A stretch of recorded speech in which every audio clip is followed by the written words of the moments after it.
मुझे और पूरे आलम इस्लाम को बेपनाह खुशी हुई। अल्लाह ने शेर सुन्नियत हज़रत अल्लामा मौलाना मुफ्ती सलमान अज़हरी साहब को रिहाई अता फरमाई है। हम अपने रब का शुक्र अदा करते हैं कि उसने बड़े इम्तिहान में एक कामयाबी अता की। हज़रत को अल्लाह सलामत रखे, हज़रत की नस्लों में अल्लाह बरकत अता फरमाए, आमीन। बेपनाह बरकत अता फरमाए। आपके जहन में सिर्फ एक बात आपके गोश गुजार करना चाहता हूँ। हमने ये गलती की है कि अपने रहनुमा, अपने कायदीन के नक्शे कदम पे हम नहीं चले हैं। हमने अपने उलमा को सिर्फ मस्जिद के मुसल्ले तक समझा और वहीं तक उनको रखा। इस वजह से अक्सर हम जलील और रुसवा रहे, वरना इन मौजूदा दौर में उठने वाले फितनों के सच्चे दिल से गवाही देना, जितने भी फितने हुजूर की ज़ात पे उठे या कुरान के खिलाफ आवाज़ें उठी, बताओ जिन्होंने हमारे वोट लिए, जिन्होंने हमारा इस्तेमाल किया, किसने हमारे हुजूर की नामूस पे पहरा दिया?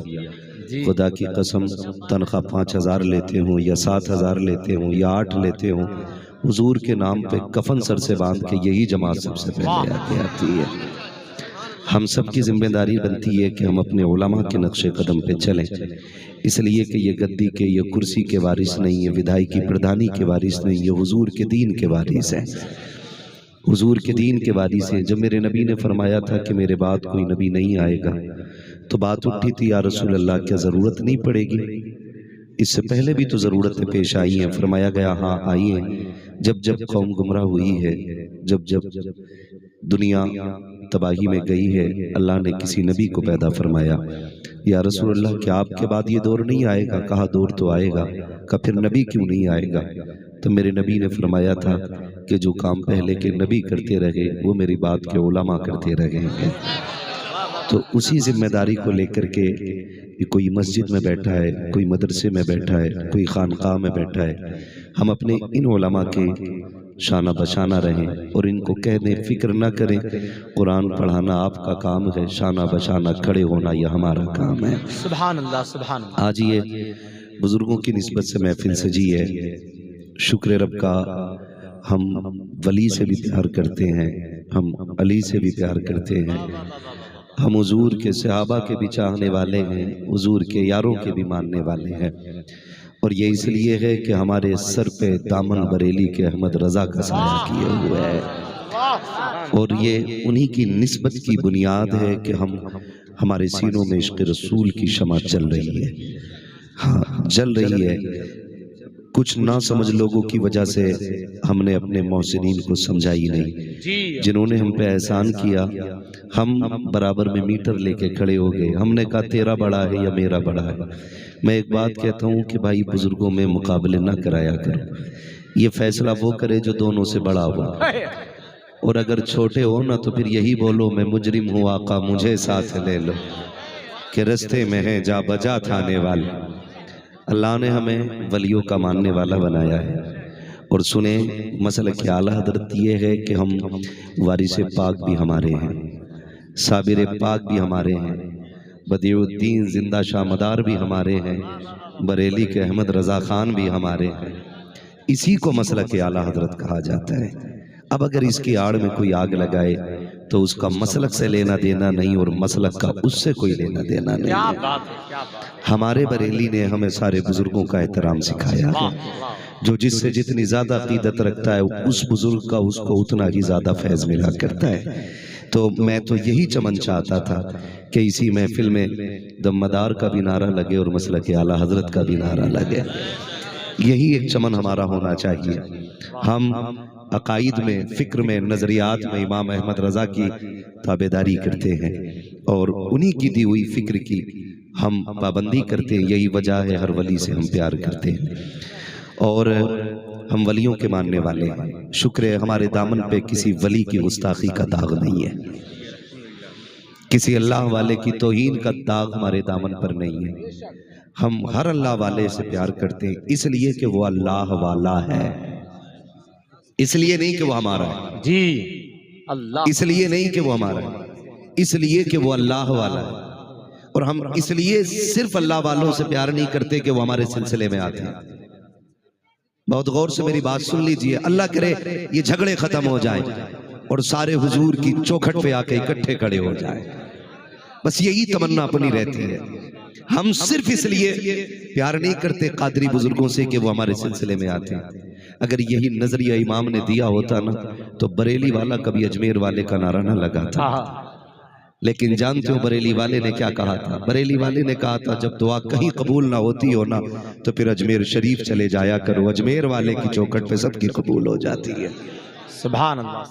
तो हमारी जो निस्बतें और अकीदतें हैं ना, इस बुनियाद पर नहीं कि हमारे सिलसिले में आते हैं, इस बुनियाद पर है कि वो अल्लाह वाले हैं, वो अल्लाह वाले हैं। और जो अल्लाह वाला मिल जाए उससे मोहब्बत करनी है, उससे मोहब्बत करनी है। पूरी जिंदगी हमने करामतें सुनी है।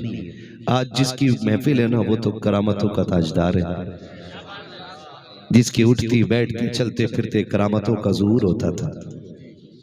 मैं शुक्र अदा करता हूँ अपने रब का कि उसने हमें बरेली वालों के बड़े करीब किया है, बड़े करीब किया है। मैं तो खुल के कहता हूँ भाई, किसी भी मकतबे फिक्र का बंदा आके बैठ जाए, हमें कोई टेंशन नहीं है, इसलिए कि हमारे पास जो माल है वो चोरी का नहीं है, इमाम अहमद रजा की तिजोरी का माल है और एक नंबर का माल है, एक नंबर का माल। अगर सोने की बात करें तो 22 कैरेट नहीं 24 कैरेट है, एक नंबर का माल है।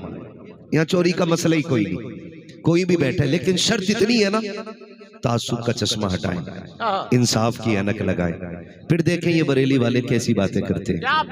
खुदा की कसम महफिल पूरी होते होते ना वो भी मुस्तफ़ा का गुलाम होके उठेगा, ठीक है ना।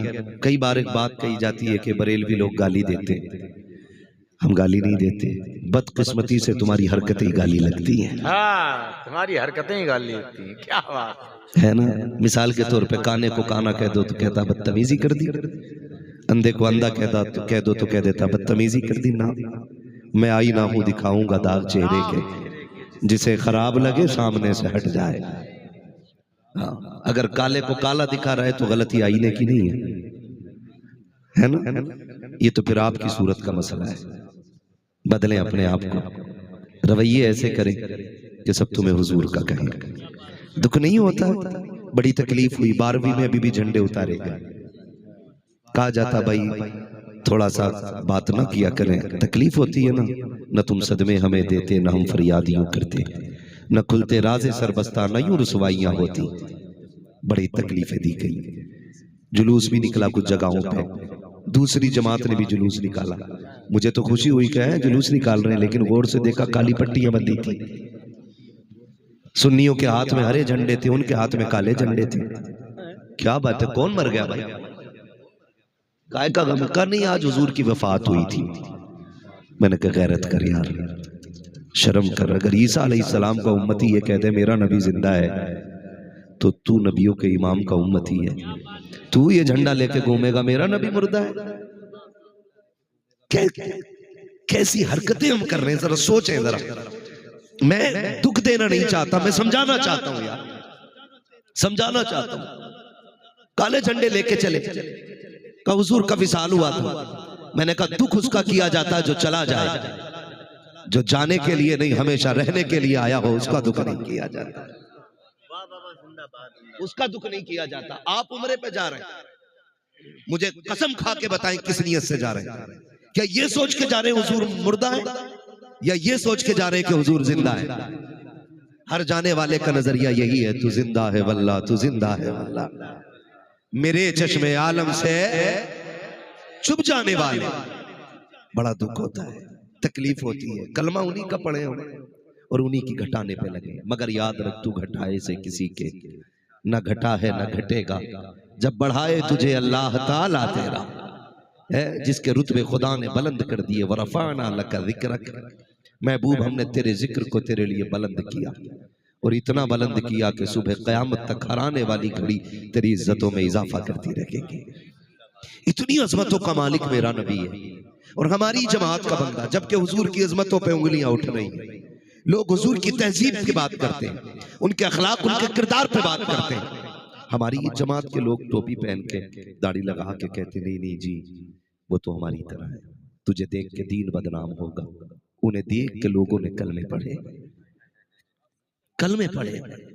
क्यों ऐसी बात करते हो, क्यों ऐसी बात करते हो? जानते हो हुज्जतुल इस्लाम बरेली की शान, इमाम अहमद रजा के घर का एक चांद, हुज्जतुल इस्लाम अल्लामा हामिद रजा खान, आप चेहरे पे कपड़ा डाले रहते थे।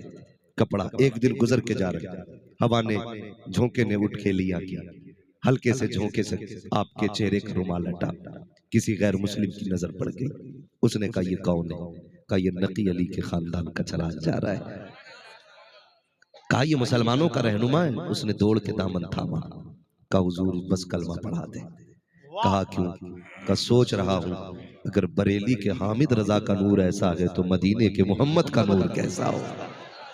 जब उनके गदा भर देते हैं शाहाने जमाना की झोली, मोहताज का जब ये आलम है मुख्तार का आलम, मुख्तार का आलम।